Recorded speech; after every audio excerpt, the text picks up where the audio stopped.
ایک آدمی کو بیوی کے ساتھ مار پیٹ کرنے کے جرم میں عدالت میں پیش کیا گیا۔ جج نے شوہر کی زبانی پورا واقعہ توجہ سے سنا اور مستقبل میں اچھا برتاؤ کرنے کی تنبیہ دے کر چھوڑ دیا۔ اگلے ہی دن آدمی نے بیوی کو پھر مارا اور پھر عدالت میں پیش کیا گیا۔ جج نے کڑک ہو کر پوچھا، تمہاری دوبارہ ایسے کرنے کی ہمت کیسے ہوئی؟ عدالت کو مذاق سمجھتے ہو؟ آدمی نے اپنی صفائی میں جج سے کہا، نہیں حضور، آپ میری پوری بات سن لیجئے۔ کل جب آپ نے مجھے چھوڑ دیا تو اپنے آپ کو تازہ دم کرنے کے لیے میں نے تھوڑی سی شراب پی لی۔ جب اس سے کوئی فرق نہیں پڑا تو تھوڑی تھوڑی کر کے میں پوری بوتل پی گیا۔ پینے کے بعد جب میں گھر پہنچا تو بیوی چلا کر بولی، نالائق، آ گیا نالی کا پانی پی کر۔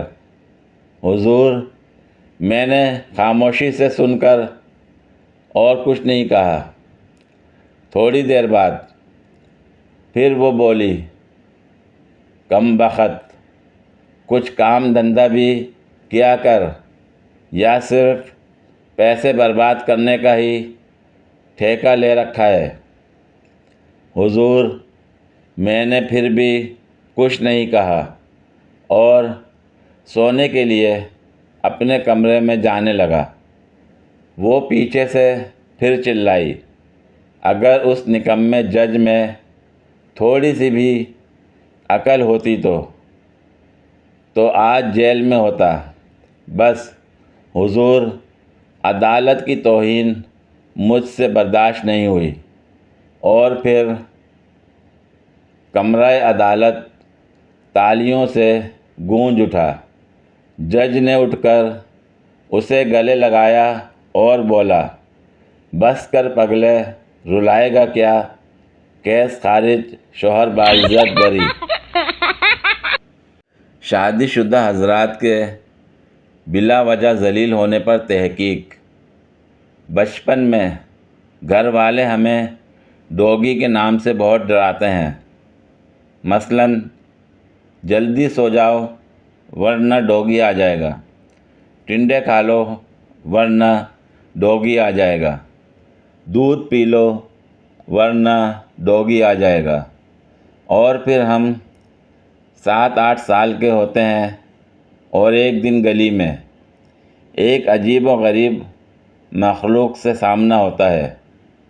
گلی سے گزرتے انکل سے دریافت کرنے پر معلوم ہوتا ہے کہ اس شریف سے جانور کو ڈوگی کہتے ہیں، اور پھر ہم گلی سے سارے اینٹ اور پتھر اس ڈوگی کی نظر کر دیتے ہیں، یہ سوچتے ہوئے کہ منحوس تیرے چکر میں ٹنڈے کھائے تھے اور بیچارہ ڈوگی یہ سوچتا ہے کہ بھائی مجھے کیوں مار رہا ہے، میں نے کیا بگاڑا ہے تیرا؟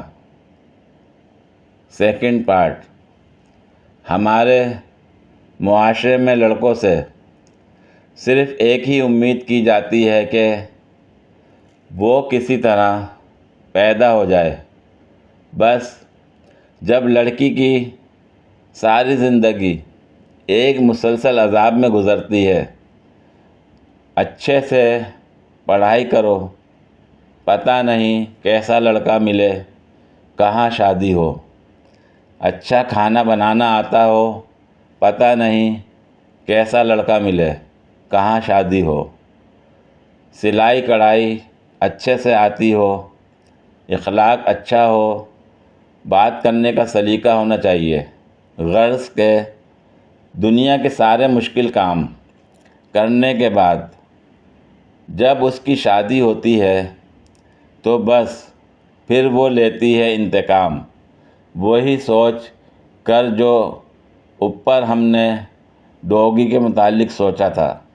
اچھا، تو منحوس انسان، تیرے چکر میں ساری زندگی عذاب میں گزری، اب میں تیری زندگی عذاب کروں گی۔ اور لڑکے بیچارے کی ساری زندگی اسی حالت میں گزرتی ہے۔ بھائی، میرا قصور کیا ہے؟ مجھے کیوں مار رہے ہو؟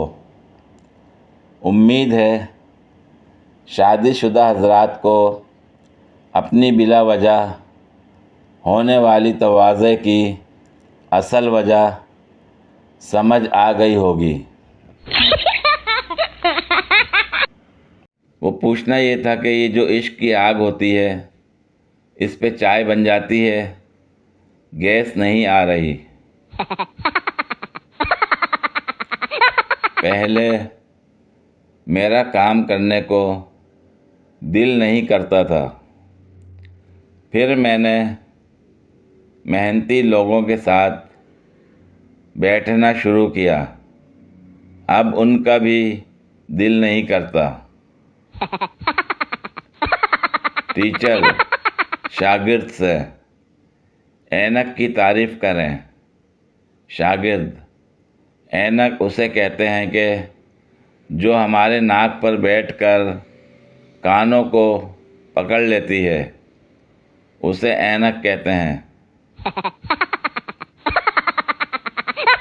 میری ہمسائی کا موبائل چوری ہو گیا ہے، کوئی مجھے مشورہ دے کہ میں کتنے دن بعد اسے کہوں کہ چارجر مجھے دے دو۔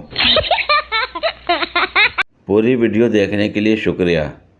اگر ویڈیو پسند آئی ہو تو لائک اور شیئر کریں، کمنٹ میں اپنی رائے کا اظہار کریں۔ مزید ویڈیوز کے لیے میرے چینل کو سبسکرائب کریں۔ شکریہ۔